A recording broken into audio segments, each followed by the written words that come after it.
you get a taste of both worlds. Yeah. Kasi princess ka, pero at the same time, True. power ka. Oo, princess ka, at the same time, But servant then, ka.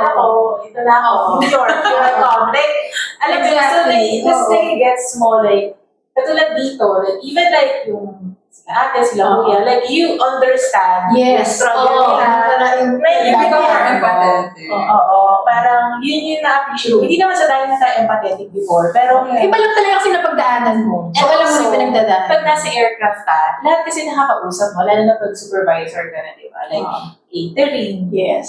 engineering, tapos yung staff, yung crew mo, parang, so dapat talaga marunong kang makipag-usap, Kasama. Even your passengers, you have passengers who are traveling for work, yung iba naman for leisure. So from different walks of life and from different backgrounds also, like cultural backgrounds. So, lahat yata narinig na natin. Less Problema nila. sensitive.